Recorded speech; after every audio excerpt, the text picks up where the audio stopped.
오늘 우리에게 주시는 하나님 말씀 함께 보시겠습니다. 에베소서 3장 말씀을 저희들이 지금 계속 살피고 있는데 오늘은 3장 1절부터 6절 다시 한번 돌아가도록 하겠습니다. 1절부터 6절 그리고 9절 이렇게 함께 읽도록 하겠습니다. 한 절씩 나누어서 읽고 밑에 있는 9절은 다 같이 읽도록 그렇게 하겠습니다.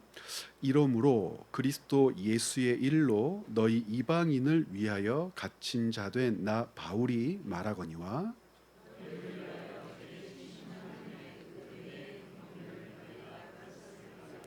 곧 계시로 내게 비밀을 알게 하신 것은 내가 먼저 간단히 기록함과 같으니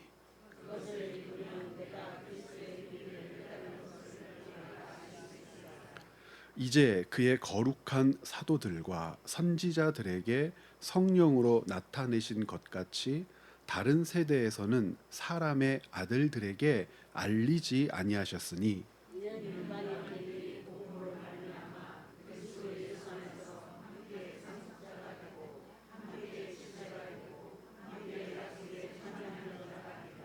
구절 함께 읽겠습니다. 영원부터 만물을 창조하신 하나님 속에 감추어졌던 비밀의 경륜이 어떠한 것을 드러내게 하려 하심이라. 아멘.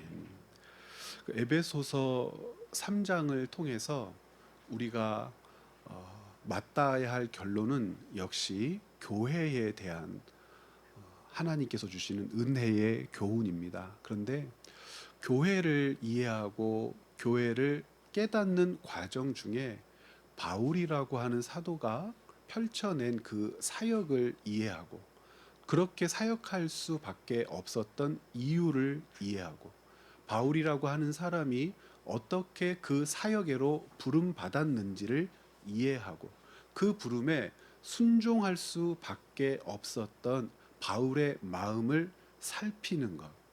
그렇게 단계별로 차근차근 에베소서 3장 말씀을 읽다 보면 우리는 교회라고 하는 공동체가 하나님 안에서 하나님 앞에서 얼마나 소중하고 귀한 것인지를 또 다시 한번 깨닫게 될 겁니다. 그래서 바울을 이해한다라고 하는 이 측면은 바울이 결국 우리에게 보여주고 있는 교회의 본질을 이해하는 것이고 교회를 세우기 위하여 하나님께서 하나님의 사람들을 어떻게 사용하는지를 이해하는 것이고 하나님께서 교회를 세우기 위하여 지금 우리를 부르시는 분명한 이유와 목적을 어떻게 붙들어야 하는지를 깨닫는 것이니까 결국 바울을 이해해야 한다라고 하는 측면에서 이제 계속해서 살펴보고 있는 에베소서 3장은 결국 부르신 하나님의 뜻을 깨닫는 것인데 누구를 부르신 하나님의 뜻을 깨닫는 것이냐면 우리를 부르신 하나님의 뜻을 깨닫는 것과 동일한 가치를 갖는다 할 수 있을 겁니다. 그래서 바울을 이해한다라고 하는 주제로 3장을 살필 때 바울이라고 하는 사람의 어떠한 특별함에 주목할 것이 아니라 하나님의 부르심에 주목하자는 말씀을 여러분들과 나누었었습니다. 하나님의 부르심에 주목한다는 것은 우리가 놓여 있는 형편과 처지, 모든 환경이 다르다 할지라도 하나님의 통치와 섭리를 신뢰한다는 것이고 하나님의 통치와 섭리를 신뢰하는 사람만이 우리 삶의 가치를 하나님의 마음으로 깨달을 수도 있고 살필 수도 있고 우리 삶의 가치가 하나님 앞에서 차별된 것이 아니라 하나님의 뜻을 이루어가는 방식이라고 하는 것을 결국 깨닫게 된다면 우리라고 하는 사람 역시 하나님 앞에서 역시 얼마나 소중한 존재인지를 다시 한번 움켜쥐게 될 거라고 말씀을 드렸었죠. 그러니까 바울을 이해한다라고 하는 것은 결국 나를 부르셨다라고 하는 것을 이해하는 것과 같다라고 하는 것입니다. 그러니까 이전까지 많은 분들이 어떤 생각을 가지고 바울이라고 하는 사람에게 접근하는 그런 습관을 가지셨냐면 특별하다, 독특하다, 범접할 수 없다라고 하는 거죠. 그런데 지난번에 우리 함께 말씀 나누었었잖아요. 앞뒤 좌우에 있는 하나님의 백성들인 여러분 한 사람 한 사람은 특별합니다. 어떻게 특별하냐면 오른쪽에 있는 사람이 왼쪽의 삶에 범접할 수 없을 만큼 특별합니다. 오른쪽에 있는 사람이 왼쪽에 있는 사람의 삶을 범접할 수 없다는 것은 반대죠. 왼쪽에 있는 사람이 오른쪽에 있는 사람의 삶을 역시 범접할 수 없습니다. 귀하고 독특하고 존귀하고 특별합니다. 그 이유가 어디에 있죠? 하나님이 부르셨기 때문이고 그 부르심에 합당한 삶을 살도록 성령께서 지금 우리를 돕고 계시기 때문이고 우리를 도우시는 하나님을 신뢰할 때에 하나님께서 우리를 통하여 이루신 그 일들이 하나님의 일이 됨을 우리가 목도하게 되고 우리를 통하여 이루어 가시는 하나님의 그 놀라운 역사로 인하여 하나님께서 우리에게 주시는 기쁨, 위로, 감사, 하나님께서 주시는 평안까지 누릴 수 있는 복되고 존귀한 삶이 우리 앞에 놓여 있다는 것을 보게 될 겁니다. 자, 그러면 바울을 이해한다는 것이 하나님께서 부르신 사람을 이해한다는 것이고 하나님을 부르신 사람을 이해한다는 것이 곧 나를 이해한다는 그 관점에서 오늘 말씀을 한번 보시죠. 바울이 사용하는 반복적인 단어를 오늘은 좀 먼저 살펴보기를 원합니다. 바울이요 3장 1절부터 9절까지 반복해서 사용하는 단어 하나가 있습니다. 어디에서 발견하는 단어냐면 3절, 4절 그리고 9절에서 사용하는 단어입니다. 3절에서 이런 이야기를 하죠. 곧 계시로 내게 비밀을 알게 하셨다. 그리고 4절에서 그것을 읽으면 내가 그리스도의 비밀을 깨달았다는 것을 너희가 알게 될 것이다. 그리고 9절에 보면 영원부터 만물을 창조하신 하나님 속에 감추어졌던 비밀의 경륜이라고 하는 표현을 사용해서 계속 반복해서 어떤 단어를 강조하고 있다는 것을 확인할 수 있어요. 비밀이라고 하는 단어입니다. 비밀이라고 하는 단어. 비밀이라고 하는 말을 여러 가지 말로 제가 여러분들에게 나누어 드린 자료에 소개를 해드렸는데 비밀 그러면 어떤 뉘앙스로 여러분들 받아들여지십니까? 비밀, 감추어진 이야기, 그리고 또 어떤 이야기요?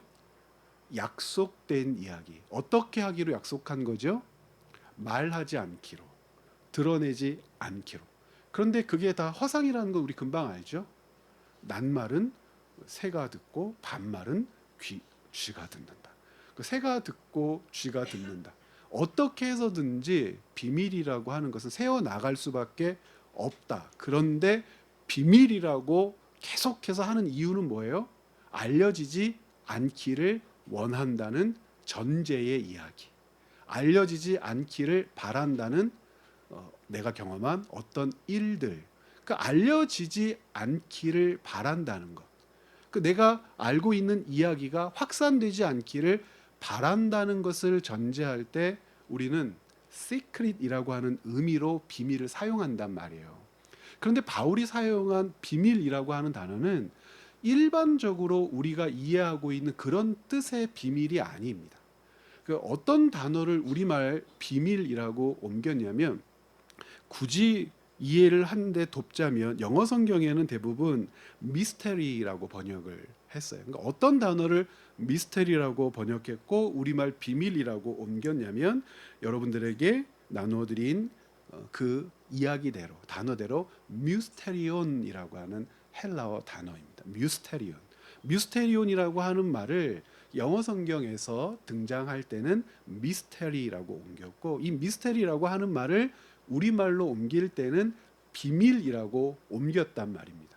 그러다 보니까 이 비밀이라고 하는 말과 바울이 설명하는 비밀이라고 하는 말이 달라요. 무슨 뜻이냐면 내가 인식하고 있는 비밀이라고 하는 의미와 바울이 소개하고 싶은 비밀이라고 하는 말이 달라서 이 본문을 이해하는데 어려움을 겪게 하는 요소로 작용을 합니다.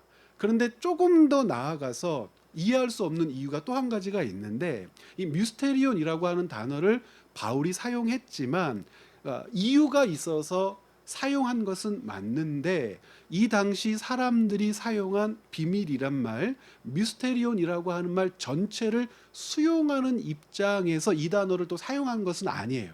이 미스테리온이라고 하는 말이 가지고 있는 어떤 특징 때문에 이 단어를 가지고 와서 자기가 깨닫고 자기가 누리고 있는 어떤 사실과 사건을 설명하기 위해서, 그러니까 이 단어가 가지고 있는 어떤 독특한 요소 때문에 그렇게 하는 것이죠. 그러니까 바울이 왜 미스테리온이라고 하는 단어를 사용했을까? 그리고 우리는 이 단어를 왜 비밀이라고 했을까? 전제를 갈아엎으면서 본문을 읽었으면 좋겠어요. 어떤 전제를 가지고 있습니까? 확산되지 않기를 바라는 것, 감추어지기를 바라는 말이나 사건을 비밀이라고 생각하는데, 바울이 사용한 미스테리오는 그런 것이 아닙니다. 그러니까 비밀이라고 하는 말도 그런 입장에서 읽으면 안 되죠. 왜냐하면 비밀이라고 나타나 있는 모든 내용들은 감추는 것을 목적으로 한 게 아님을 금방 확인할 수 있어요. 예수 그리스도, 복음, 예수 사건, 하나님 나라의 계시, 이것은 뭘 목적으로 하지 않는 것이 분명합니까? 감추는 것을 목적으로 하지 않아요. 드러내는 것을 목적으로 하고, 전파되는 것을 목적으로 하고, 이해시키는 것을 목적으로 하고, 그렇게 하기 위해서 적극적으로 행동한단 말이에요. 그러면 일련에 나타난 사건들, 바울이 비밀, 미스테리온이라고 부르는 것은 뭐가 아니에요? 시크릿이 아니에요. 오히려 미스테리라고 이해해야 되는데, 미스테리라고 하는 뉘앙스를 우리가 또 쉽게 편하게 이해할 수도 없어요. 신비 정도라고 번역할까?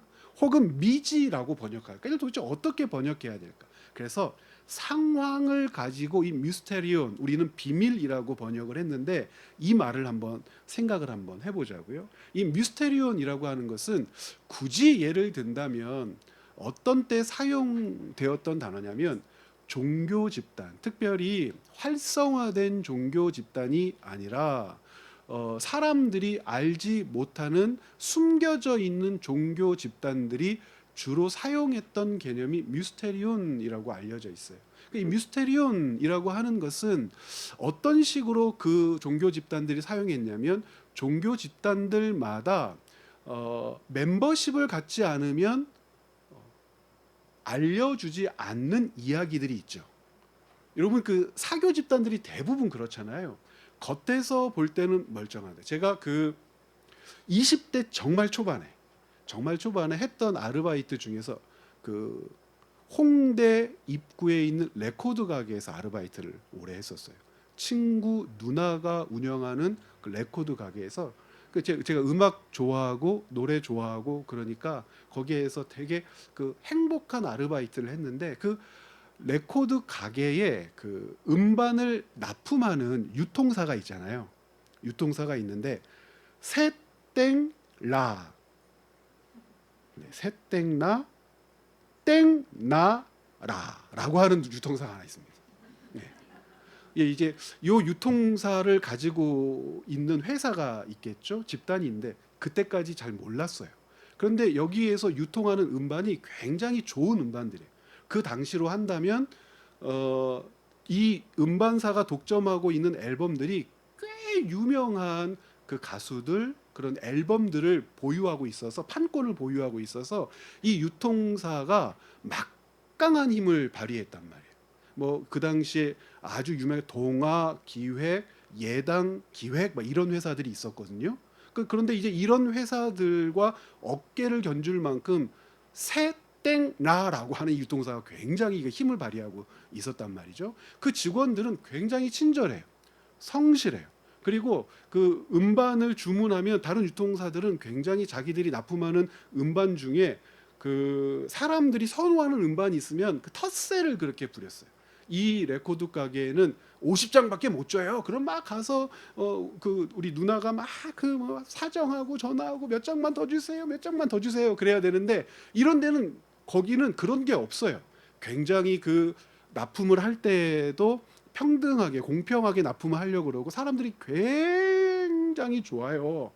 그런데 이 사람들이 조금 독특해요. 어떻게 독특하냐면 이 사람들이 그 일하는 회사 그리고 이 멤버십들이 가지고 있는 언어라든지 사용하는 어떤 그 내용들 하나하나를 살필 때마다 이상하다, 조금 이상하다, 조금 이상하다 그랬는데 나중에 그것이 알고 싶다에 여기가 나온 거예요. 그것이 알고 싶다 여기가 나왔는데 어떻게 나왔냐면 아가동산이라고 하는 그 유명한 사이비 단체가 가지고 있는 음반사고 이 아가동산이라고 하는 사이비 단체의 주 수입원이 이 음반사를 통해서 확보된다는 것을 제가 알았어요. 그러고 나서 이 사람들을 보니까 모든 그 미스테리온이 풀리기 시작했습니다. 이 미스테리가 다 풀리기 시작했어요. 이 사람들이 왜 그렇게 낮은 임금으로 일을 하는지, 아르바이트를 했던 저보다도 형편없는 그런 급여를 받으면서 자신들이 행복하다는 거예요. 너무너무 행복하다는 거예요. 회사가 잘 되는 것이 자기들이 잘 되는 것이고 회사를 위해서 목숨도 걸 수 있고 맨날 이런 얘기들만 했거든요. 그리고 나서 항상 밥도 못 먹고 막 그러면서 뺏싹뺏싹 말라가지고 그렇게 그 음반 유통시키는 일들에 애를 쓰면서 사는데 도대체 밥도 안 사주는 회사가 무슨 회사냐고 막 그러면 우리 회사를 그런 식으로 말하지 말라고 막 이러면서 다른 때는 화도 안 내시는 분들이 그럴 때는 막 화를 내고 막 그랬어요. 그런데 여기가 얼마나 깊이 감추어져 있는지 그것이 알고 싶다의 아가동산 편을 한번 찾아서 보시기를 바랍니다. 절대 오픈되어 있지 않아요. 그러니까 어떤 사교나 이교 집단들에서 자기들이 가지고 있는 독특한 종교적인 특징, 어떤 교리, 그리고 자기들만 통용하는 어떤 표식 이런 것들은 뭘 가지고 있지 않으면 가질 수 없냐면 멤버십을 확보하지 않으면 가질 수 없어요. 그 멤버십을 확보하는 여러 가지 자신들만의 심사 기준이라고 하는 것이 있겠죠. 그래서 이 멤버십도 단계별로 있어서 아주 고위층에 가서 머물러야만 확인할 수 있고 그리고 통용될 수 있는 자신들의 이야기들이 있을 거란 말입니다. 그런데 바울 당시에도 종교 집단들이 가지고 있는 교리라든지 그들이 가지고 있는 특정한 어떤 사실들을 통용하는 데 있어서 무엇을 갖지 않으면 확보할 수 없는 것이 있었냐면 멤버십을 갖지 않으면 확보할 수 없는 어떤 것이 있었는데 그 어떤 것을 가르칠 때 뮤스테리온이라고 불렀다는 거예요. 뮤스테리온. 그래서 이 뮤스테리온은 다 알고 있는 단어이지만 이 뮤스테리온이라고 하는 것은 감추는 데 목적이 있는 것이 아니고 누구에게 알리는 데 목적이 있는 거냐면 멤버십을 확보하고 멤버십 안에 들어온 사람들만 열람할 수 있고 이해할 수 있고 소유할 수 있는 어떤 것을 가리킨다라고 하는 개념으로 이 당시에는 사용된 거란 말이죠. 그러니까 바울은 이 뮤스테리온이라고 하는 단어가 주로 사용되었던 이교 집단의 어떤 원리를 가지고 오려고 했던 것이 아니고 혹은 그것으로부터 퍼쳐서 사람들이 이해하는 어떤 사고 구조, 뮤스테리온이라고 하는 단어를 알고 있는 어떤 사고 구조 자체를 가지고 오려고 하는 것이 아니고 뮤스테리온이라고 하는 단어를 통해서 설명하고 싶었던 것이 있었던 거예요. 그러니까 어떤 부분들을 차용하고 싶었던 것으로 보이냐면 일정 수준, 그러니까 일정 자격을 얻지 않으면 절대로 접근할 수 없는 내용이 있다. 그러니까 일정 수준, 어떤 자격을 확보하지 않으면 오픈되지 않는 어떤 것이 있는데 놀랍게도 나라고 하는 존재가 일정 자격을 갖게 되었을 때 얻게 되고 소유하게 된 사실이 있더라라고 하는 것을 이야기하는 것이죠. 그러면 여기서 바울이 말하는 일정 자격이라고 하는 것은 뭐냐? 그러니까 이교 집단에서나 혹은 사람들이 이해했던 대로 멤버십이라고 하는 것을 가졌다라고 설명을 한다면 바울이 어떤 사실을 알게 되고 접근하게 되고 깨닫게 되었다고 했을 때에 그 키가 되는 것, 열쇠가 되는 것이 무엇일까요, 여러분? 그게 무엇일까요? 다시 한번 볼까요? 자, 1절부터 한번 차근차근 읽어보십시오. 그것을 도출해 내는 것이 오늘 바울을 이해하는 데 있어서 굉장히 중요한 요소가 될 겁니다. 잠깐 정리 한번 하고 다시 한번 읽죠. 바울이 멤버십을 갖지 않으면, 어떤 자격을 얻지 않으면 절대 알 수 없고 이해할 수 없는 어떤 사실들이 있다는 것을 이 에베소 교회에 말해주고 싶어요. 근데 이 에베소 교회에 그 말을 해주고 싶어하는 그 내용을 바울은 알고 있어요. 바울은 무엇을 얻었기 때문이죠? 자격을 얻었기 때문에. 그러면 바울에게 부여된 자격이라는 것이 도대체 무엇이길래 그것을 알고 그것을 이해하게 되었을까요? 그 자격이 뭔지를 한번 찾아보자는 겁니다. 자, 1절 같이 한번 다시 읽어보죠. 이러므로 그리스도 예수의 일로 너희 이방인을 위하여 갇힌 자 된 나 바울이 말하거니와 너희를 위하여 내게 주신 하나님의 은혜의 경륜을 너희가 들었을 터이라. 곧 계시로 내게 비밀을 알게 하신 것은 내가 먼저 간단히 기록함과 같으니 그것을 읽으면 내가 그리스도의 비밀을 깨달은 것을 너희가 알 수 있으리라. 이제 그의 거룩한 사도들과 선지자들에게 성령으로 나타내신 것 같이 다른 세대에서는 사람의 아들들에게 알리지 아니하셨으니. 자, 여기까지 뭡니까 여러분? 바울이 이 미스테리온에 접근하게 되었어요. 이 미스테리온을 얻게 되었어요. 누리게 되었어요. 소유하게 되었어요. 이해하게 되었어요. 무엇이 바울에게 그런 자격을 부여했을까요? 3절과 4절에 그리고 5절에 집중적으로 설명되어 있죠. 3절이 어떻게 시작합니까? 곧 계시로 내게 비밀을 알게 하셨다. 지금 하나님께서 바울에게 비밀에 접근할 수 있는 열쇠를 주셨는데 그 열쇠가 뭐라고 얘기하고 있습니까? 하나님으로부터 말미암은 계시가 있었다. 계시. 그런데 왜 이것을 계시라고 이야기하냐면 놀랍게도 5절에 이런 설명을 해요. 이제 그의 거룩한 사도들과 선지자들에게 성령으로 나타내신 것 같이. 그렇죠. 뭘 나타내셨다고요? 동료 사도들 그리고 선지자들에게 하나님이 계시를 주셔서 어디에 접근하게 하셨고 비밀에 접근하게 하셨고 그 비밀의 열쇠를 선지자들이 사도들이 쥐고 돌렸더니 그 문이 열려 깨닫게 되었지만 어떤 때는 열쇠 즉 계시를 주시지 않았다고요? 다른 세대에서는 사람의 아들들에게 어떻게 하지 않으셨어요? 알리지 아니하셨다라고 하는 거예요. 그러니까 바울은 지금 비밀을 알았다는 거예요. 비밀에 접근할 수 있게 되었다는 거예요. 그러니까 어떻게 비밀을 알았냐? 어떻게 비밀에 접근할 수 있었냐? 비밀에 다가가도록 내게 이정표를 주셨다. 그 감추인 것, 닫힌 것을 열고 보고 깨닫고 소유하도록 하나님께서 내게 열쇠를 주셨다. 그것이 무엇이냐면 하나님께로부터 내게 온 것. 나뿐만 아니라 다른 사도들도 그렇게 얻게 된 것. 사도들뿐만 아니라 어떤 시대에는 선지자들에게도 하나님께서 그 비밀에 접근하도록 비밀에 들어가도록 주신 것. 하나님으로부터 말미암는 무엇이다? 계시다. 계시다. 하나님께서 계시를 주셔서 우리는 통상 이것을 말씀이라고 하자고요. 하나님의 말씀이 아니면 무엇을 얻을 수 없어요?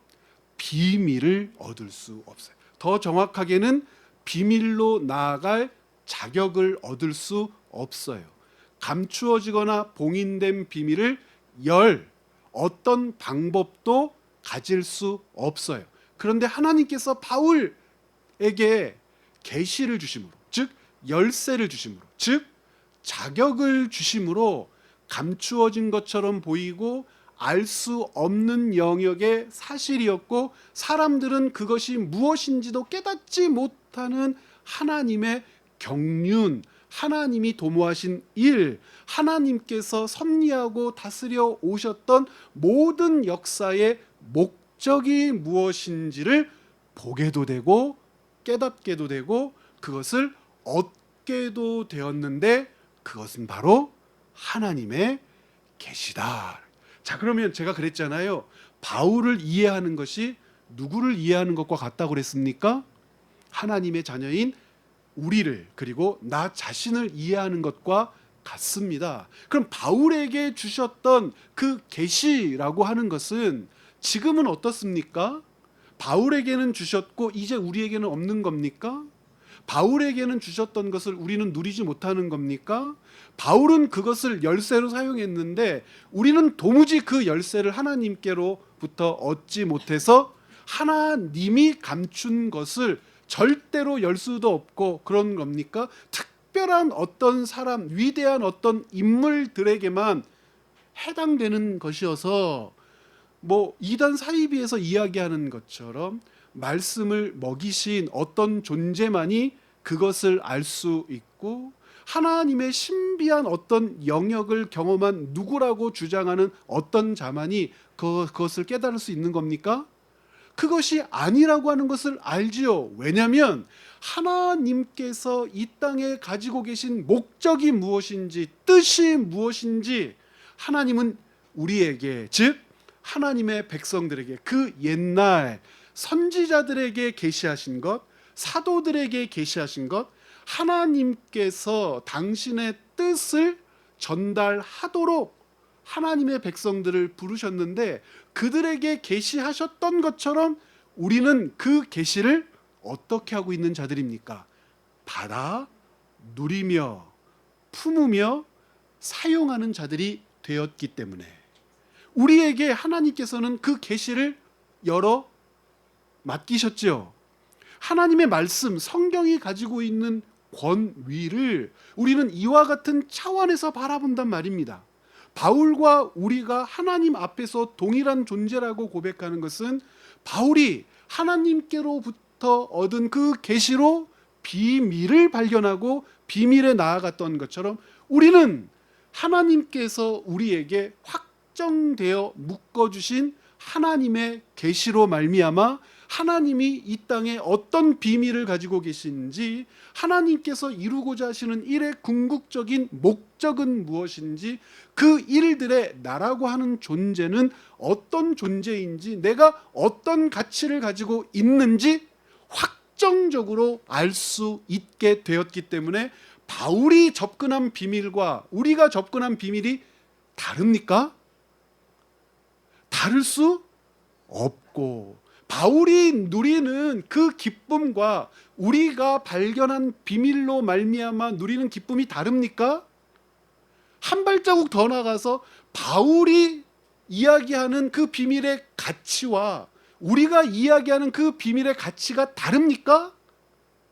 그렇지 않지 않습니까? 그러므로 바울이라고 하는 사람을 부르고 바울이라고 하는 사람을 세워서 독특하고 특별하고 귀하게 사용하신 하나님이시라면, 어쩌면 바울이라고 하는 그 존재는 누구를 위하여 먼저 하나님 손에 붙들려 사용된 사람이냐면, 오늘 지금 우리를 위하여 하나님이 사용하신 하나님의 방법 가운데 하나이니까, 하나님이 사용하신 그 방법을 통하여 우리도 바울처럼, 베드로처럼, 이사야처럼, 혹은 엘리야처럼 하나님의 비밀의 문을 열고 들어가 하나님의 그 비밀에 참여하는 자가 되었고, 그 비밀을 누리는 자가 되었고, 그 비밀의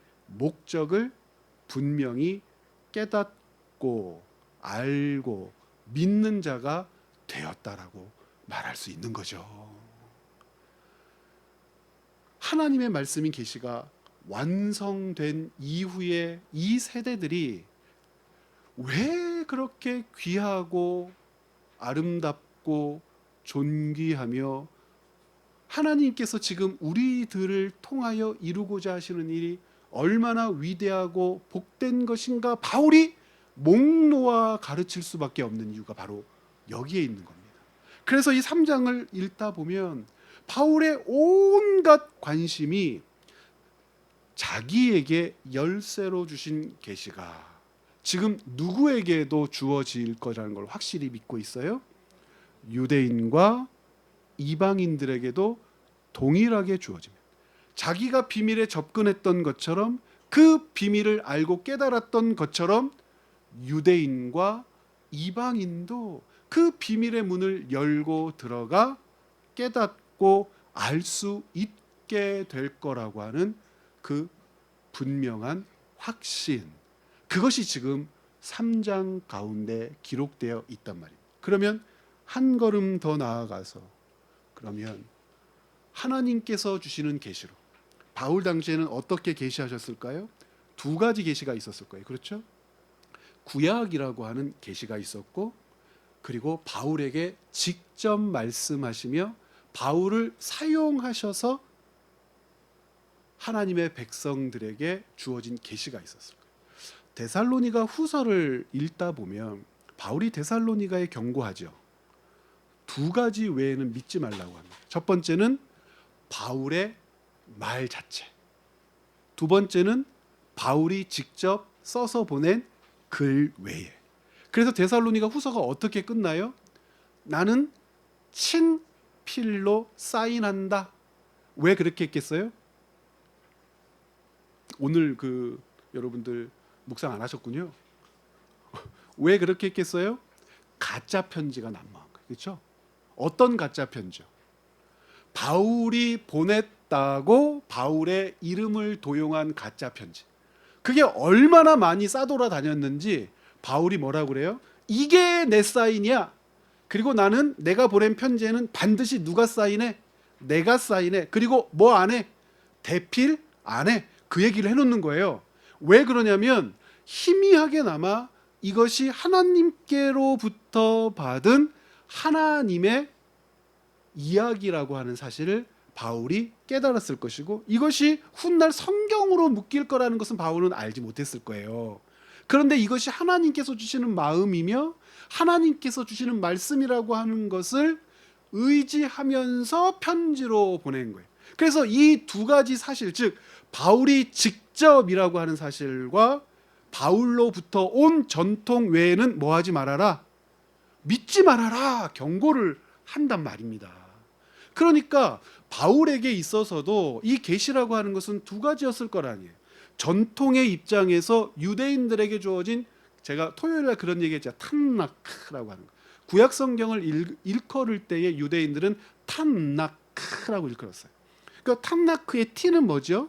토라를 가르치고, 탄나크의 N에 해당하는 것은 뭐죠? 느빔, 그래서 성문서를 가르치고, 탄나크 케투빔이라고 해서 느빔 선지서를 가르치고, 케투빔이라고 해서 이것은 성문서를 가르치는 겁니다.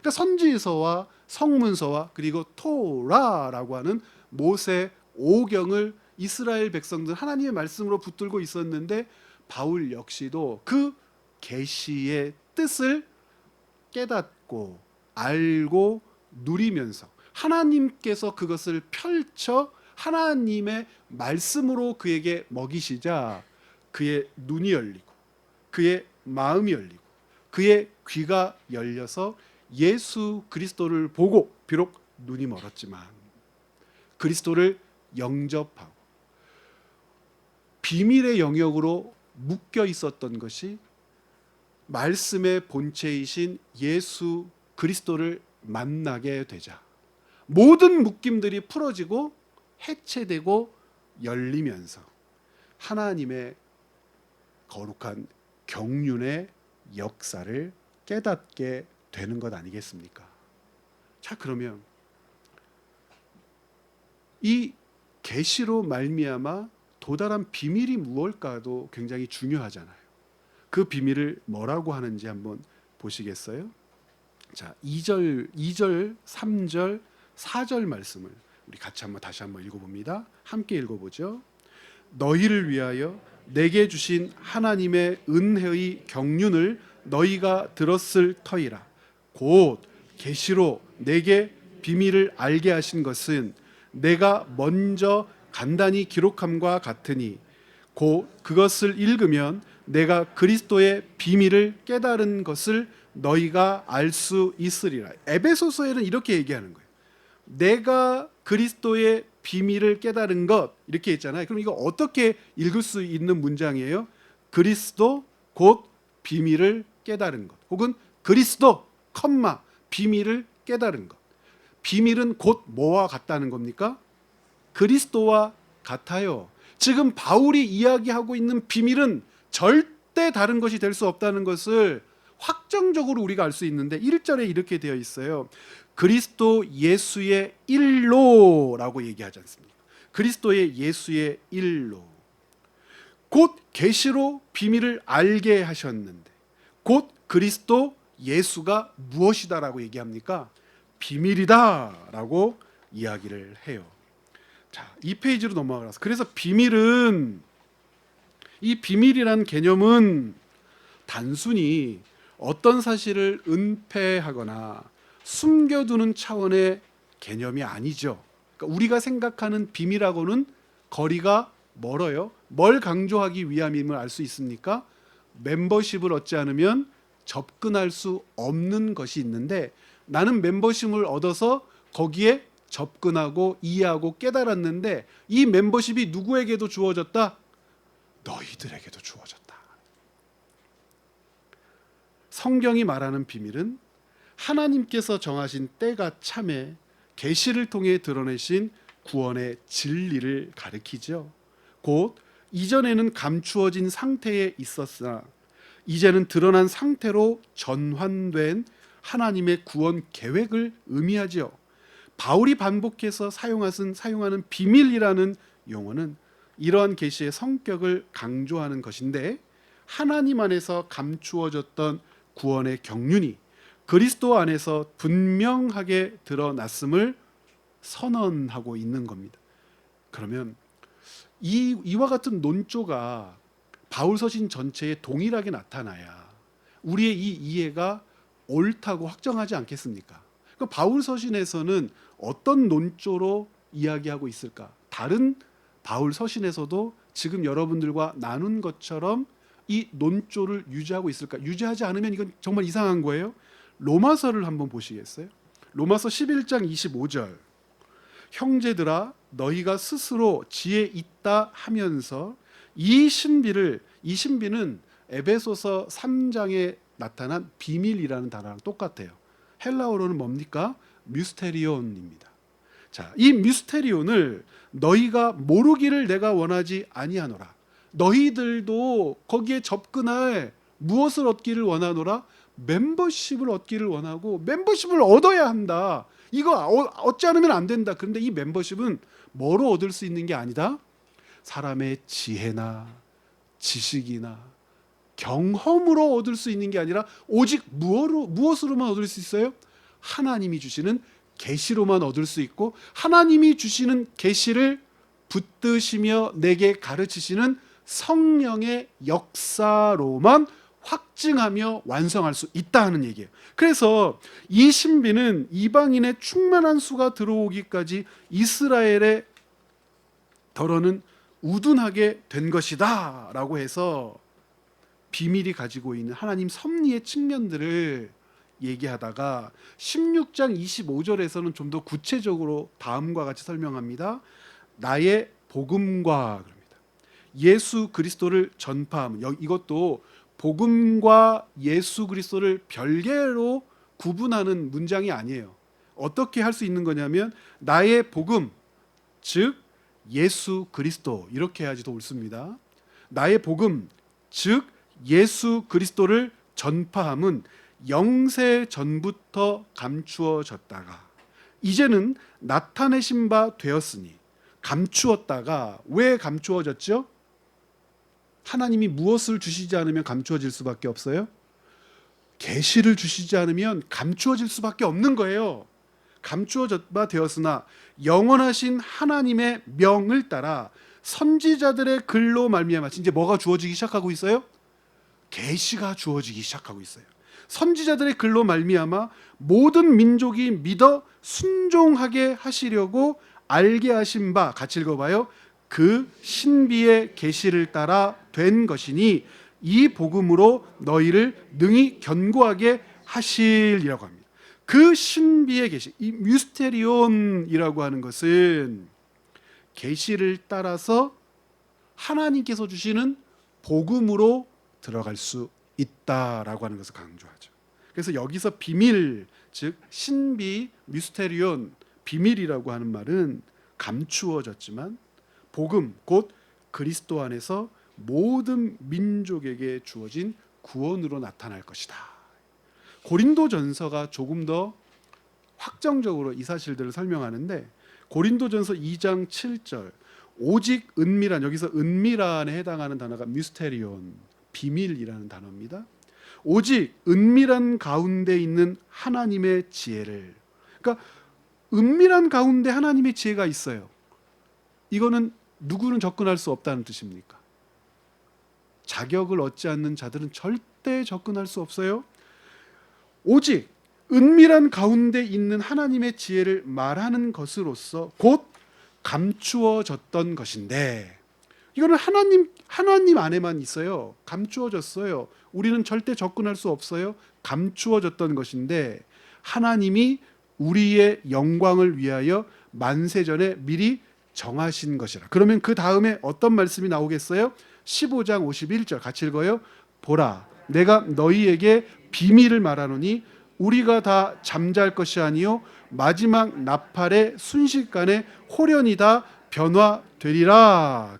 그 하나님의 계시로 하나님의 백성들이 살게 될 소망의 삶까지도 이렇게 우리가 가르친단 말입니다. 비밀은 세상의 통치자들은 알 수 없는 영역의 것이에요. 하나님의 지혜, 곧 십자가의 구속을 누가 알 수 있어요? 오직 하나님의 계시를 받아 깨닫는 자. 정확하게는 하나님의 계시가 성령으로 말미암아 그에게 주어지고 성령으로 말미암아 그가 붙들고 성령으로 말미암아 그 계시를 알게 되었을 때 우리에게는 더 이상 하나님의 구원의 역사적 경륜이 무엇이 되지 않을 겁니까? 비밀이 되지 않을 겁니다. 골로새서 1장 26절도 동일한데 이 비밀은 만세와 만대로부터 감추어졌던 것인데 이제는 그의 성도들에게 나타났고, 무엇이 주어진다는 뜻입니까? 계시가 주어진다는 뜻이죠. 하나님이 그들로 하여금, 같이 읽어요, 이 비밀의 영광이 이방인 가운데 얼마나 풍성한지를 알게 하려 하심이라. 이 비밀은 너희 안에 계신 그리스도니 곧 영광의 소망이니라. 확증하죠. 에베소서에서도 이야기했지만 그 비밀이 뭐라는 걸 알 수 있어요? 예수 그리스도. 더 정확하게는 예수 사건입니다. 예수 이야기. 이것이 사람을 영원히 살리고, 이것이 하나님께로부터 끊겨져 죽었던 자를 구원하고, 이것이 죄인을 용서하고, 이것으로 말미암지 않고는 하나님께 나아갈 수 없다는 사실이 비밀이었는데 계시로 말미암아 알게 되었어요. 그러면 알게 된 사람들은 그럼 어떻게 하죠? 예수 그리스도를 붙들겠죠. 예수 그리스도 안에 있겠죠. 예수 그리스도와 함께 하려고 하겠죠.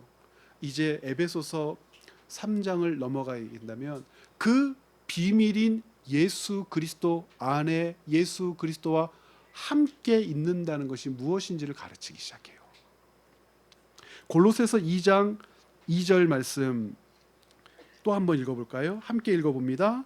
이는 그들로 마음의 위안을 받고 사랑 안에서 연합하여 확실한 이해의 모든 풍성함과 하나님의 비밀인 그리스도를 깨닫게 하려 함이다.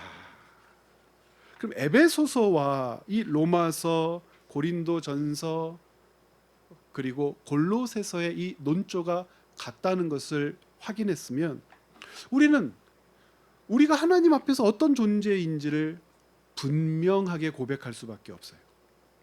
바울은 위대한 어떤 존재이고 우리는 그렇지 않고, 바울에게 주어진 은혜만큼 우리가 그 은혜를 누릴 수 없고, 바울이 알았던 고상한 지식에 우리는 절대 도달할 수 없고, 그렇습니까? 아니란 말입니다. 더 분명하고 더 확증적으로 그리고 더 능력 있게 하나님께서는 우리가 바울 못지 않는 하나님의 사람으로 살아내기를 원하시겠죠. 왜 그렇습니까? 바울은 전통과 그 당시 자기에게 주어진 하나님의 계시로 비밀인 예수 그리스도를 영접했다면, 우리는 너무나 분명한 계시를 하나님께로부터 받아 예수 그리스도를 영접한 사람들이니, 바울이 자기에게 주어진 삶을 하나님 나라 복음으로 붙들며 살아냈던 것처럼 우리에게 주어진 삶을 살아내는 방식도 다른 것으로부터 말미암을 수 없어요. 오직 하나님 나라 복음으로 해석하고, 하나님 나라 복음으로 규정하고, 하나님 나라 복음으로 그 의와 의미를 찾아내며 살아내야 할 우리들의 역사가 우리에게 주어졌고, 그렇게 살아내기를 하나님께서는 오늘도 성령님을 통하여 우리에게 가르치셔서 우리를 하나님 앞에서 귀하고 능력 있게 세워가기를 기대하고 계신단 말입니다. 그리스도인들은 자기에게 주어진 삶을 그래서 비하하지 않아요. 자기에게 맡겨진 일들을 하찮게 여길 수 없어요. 자기가 하고 있는 일을 상대적인 가치로 평가해서 보잘것없다고 말하지 않아요. 우리에게 주어진 생애가 어느 정도인지는 알 수 없지만 그 생애의 가치라고 하는 것은 우리에게 13권의 서신서를 계시로 전달해 준 바울의 삶보다 못하지 않아요. 귀하단 말입니다. 우리는 무엇을 알게 된 사람들이에요? 비밀을 알게 된 사람들이에요. 비밀은 누구나 알 수 없어요. 하나님의 계시가 주어지지 않는 한 그 비밀의 문을 열 수 없어요. 그 비밀의 문을 열었는지, 그리고 그 비밀을 보고 알고 깨닫고 믿고 누리고 있는지, 이걸 어떻게 증명할 거예요? 어떻게요? 바울은 자기가 가진 지식도, 돈도, 명예도, 권력도 배설물처럼 여기며 이 비밀과 바꾸지 않는다고 했다면, 우리 역시도 바울이 보인 반응과 우리에게 주어진 삶에 대한 태도와 반응이 다를 수 있습니까?